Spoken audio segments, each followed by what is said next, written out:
Colonialism in Africa is often linked to Britain and France, but it was Portugal that was the pioneer. Trading outposts and territories established during Portugal's golden age of exploration helped to connect their global maritime empire. However, by the 20th century, this empire had dwindled, and only in Africa did the Portuguese still hold a tight grip over large swaths of territory, with the largest of these being Angola, Mozambique, and Guinea-Bissau. The conflicts that would eventually end the Portuguese Empire can be traced to the latter half of the 19th century during Portugal's campaigns of pacification and occupation in Africa. These colonial ambitions led to tensions with Great Britain, which had its own plans for the African continent, and had a profound impact on Portugal and its empire in the coming century. This possessiveness stemmed from the Estado Novo, or New State, established under Antonio de Oliveira Salazar in 1933. This authoritarian, nationalistic, and corporatist regime resisted global democratic and decolonization pressures. Salazar's policies, which tightly controlled political expression and emphasized a traditionalist Catholic identity, were deeply intertwined with colonial ambitions. The concept of treating Portugal's colonies as overseas provinces was not new but was further emphasized during Salazar's tenure. It continued a long-standing belief in a multiracial Portuguese empire. This perspective was enshrined in the regime's constitution, declaring these territories inalienable parts of Portugal. Unlike other European powers, Portugal prepared to resist decolonization vigorously, even as others yielded to the struggles of liberation. Internationally, Portugal's reluctance to decolonize, combined with its authoritarian stance and neutrality in the Second World War, strained relations with fellow NATO allies. Nonetheless, as a founding NATO member and key Cold War player, Portugal was able to soften international criticism. Salazar contended that stability in the colonies was vital for Western interests in Africa. Although met with skepticism, these claims weren't entirely dismissed, allowing Portugal free rein over its territories under the Estado Novo. Portugal's colonial strategy focused on economic exploitation, extracting major cash crops and minerals with little concern for local sustainability. In Angola and Mozambique, forced labor was widespread in cultivating cotton, sugar, and coffee. To facilitate this, the regime only built railways and roads to the extent that they integrated the colonies into Portugal's economy, maximizing resource exportation while offering little to no benefits for the local populations.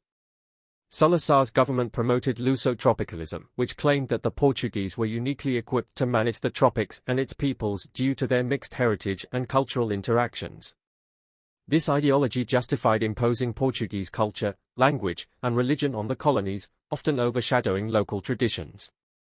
Schools, media, and public institutions were used to instill a Portuguese identity among the colonized, yet this integration offered no real rights or social mobility for the colonized across Portugal's African and Asian territories.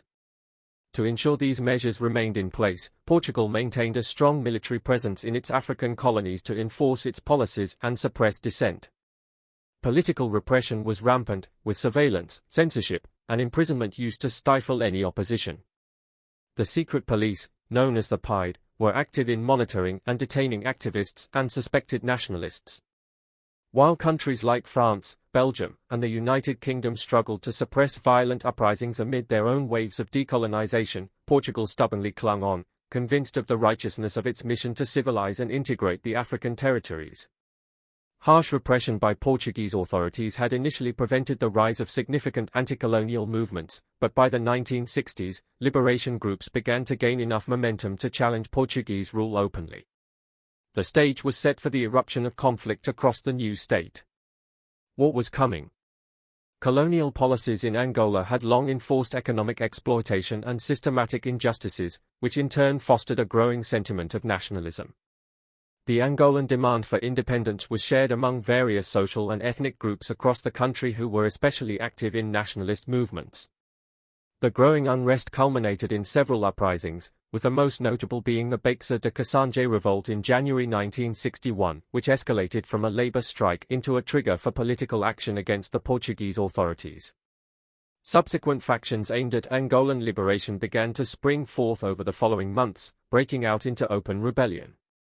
Among these early groups were the People's Movement for the Liberation of Angola, MPLA, the National Front for the Liberation of Angola, FNLA, and the National Union for the Total Independence of Angola, UNITA.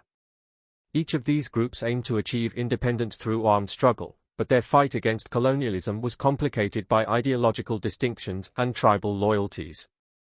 With the conflict erupting into a full-scale guerrilla war, Portuguese forces engaged in extensive military operations across Angola to suppress rebel movements, often deploying specialized units like paratroopers and hunter battalions as a rapid response to guerrilla attacks. Notable engagements included Operation Viriato and Operation No Gordio, which made use of heavy artillery and air support to strike key targets and regain control of areas that fell to rebel forces.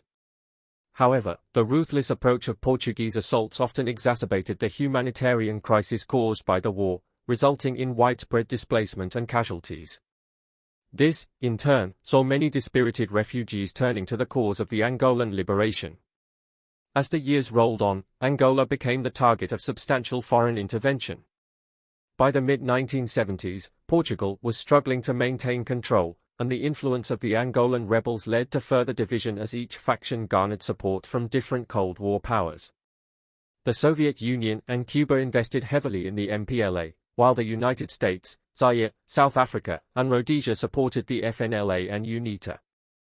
This international support escalated the conflict, with deliveries of sophisticated small arms such as AK-47s and rocket launchers, and the engagement of foreign mercenaries, including Cuban combat advisors and South African security forces. Despite their interference in Angola, South Africa and Rhodesia were also joined together with Portugal in the Alcora exercise, a secret military alliance aimed at suppressing uprisings and sustaining colonial rule across southern Africa. As the influence of Angola's rebel factions grew further, so did their rivalry.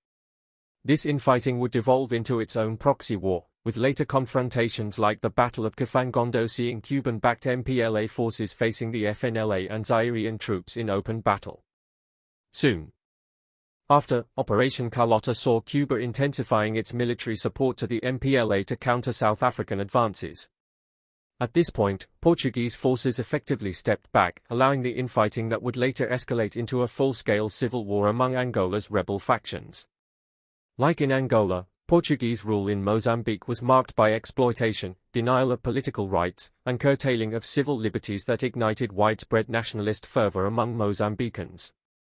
Many of these anti-colonial groups banded together to better direct their grievances against the Portuguese authorities. Among the earliest and most influential of these was the Mozambique Liberation Front, Frelimo, established in 1962 under Eduardo Mondlane. Frelimo unified several factions in pursuit of independence from Portugal, initially focusing on political education and international support. Portuguese crackdowns pushed Frelimo to armed insurrection. Starting in 1964, they launched guerrilla attacks from Tanzania, targeting key infrastructure like bridges and administrative outposts with hit-and-run tactics to disrupt Portuguese control.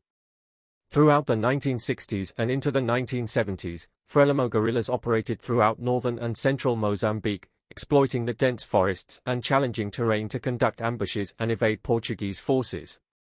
Portugal, recognizing the need to adapt to asymmetrical warfare, began to deploy specialized units alongside regular military forces during operations.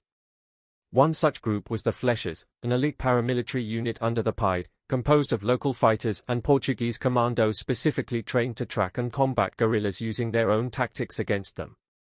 Frelimo itself received substantial backing from communist bloc countries, including military training, weapons, and financial support primarily from the Soviet Union and China.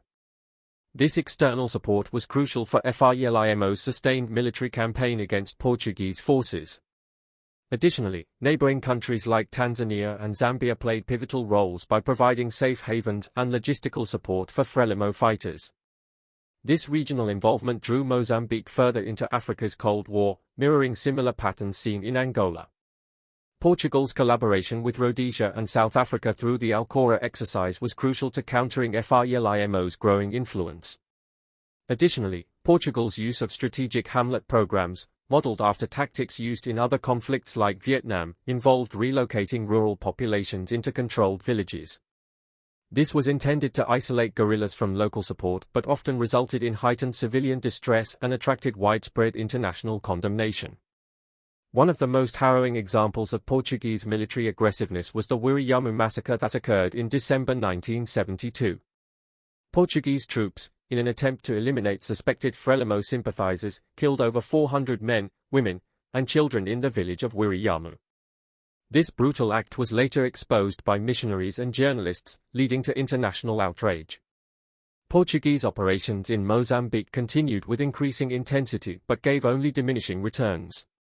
Despite launching numerous large-scale offensives designed to crush Frelimo's expanding influence, such as the infamous Operation No Gordio in 1973, Portuguese forces found themselves continually thwarted by Frelimo's guerrilla tactics and growing local support. These relentless but ineffective military responses only further alienated the local population and intensified international pressure on the colonial regime. Portuguese Guinea was the smallest and most neglected of Portugal's continental colonies, with its harsh climate and scant natural resources contributing to its status as economically and socially backward. The Portuguese presence was minimal, marked by a crude centralized administration that invested little in the colony's development. Dominated by a corporate conglomerate known as the CUF, Guinea's colonial economy focused on cash crop exports, disrupting local agricultural systems. These conditions fostered nationalist sentiments, particularly among the educated elite, including Amilcar Cabral, a pivotal figure who founded the African Party for the Independence of Guinea and Cape Verde, PAIC. Cabral leveraged his academic and political experience to advocate for independence through armed struggle, drawing support from communist powers like the Soviet Union and China, and establishing a headquarters in Conakry, Guinea. By 1963, PAIC began their armed campaign, effectively controlling swaths of rural Guinea by the late 1960s through guerrilla tactics that targeted Portuguese infrastructure and supply lines. This growing insurgency forced Portugal to adapt with specialized counterinsurgency tactics, exemplified by the establishment of the Flechas, an elite paramilitary unit.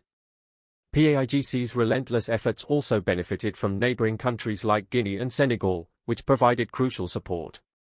The conflict's asymmetric nature saw the Portuguese counterinsurgency campaigns facing considerable difficulties, as PAIGC guerrillas' mobility and local knowledge allowed them to maintain pressure despite Portugal's superior military technology and numbers. Despite Portugal's strategic efforts, including brutal tactics and controversial operations such as the Bissau massacre, PAIGC's resilience and international backing continued to erode Portuguese control. By 1973, PAIC had declared independence, controlling much of the territory, with Portuguese forces confined to a few urban strongholds. This shift reflected broader regional and international dynamics as the decolonization wave intensified across Africa and beyond. Decolonization in Portugal's colonies had a direct and profound impact on the stability of the Estado Novo. The drawn-out colonial wars drained economic resources and exacerbated social tensions within Portugal. The disillusionment with the regime's colonial policies and the heavy toll on soldiers and civilians alike fostered widespread discontent. This culminated in the Carnation Revolution of April 25, 1974, a bloodless military coup that saw the overthrow of the Estado Novo and led to a rapid decolonization process in Africa. In the aftermath, Angola and Mozambique's colonial struggles devolved into protracted civil wars, fueled by Cold War rivalries, resulting in profound social and economic disruptions. These conflicts left deep scars, contributing to long-term challenges in nation-building and development. In contrast, Guinea-Bissau's transition to independence, while also challenging, did not face the same level of prolonged internal conflict. The decolonization process significantly influenced international relations, marking the end of European colonial empires in Africa and contributing to the realignment of geopolitical alliances. Portugal's departure from Africa also prompted a re-evaluation of national identity, economic policies, and foreign relations within the newly democratized Portugal. The enduring legacy of these wars continues to shape the socio-political landscapes of the former colonies, underlining the complexities of decolonization and its far-reaching impacts on global history.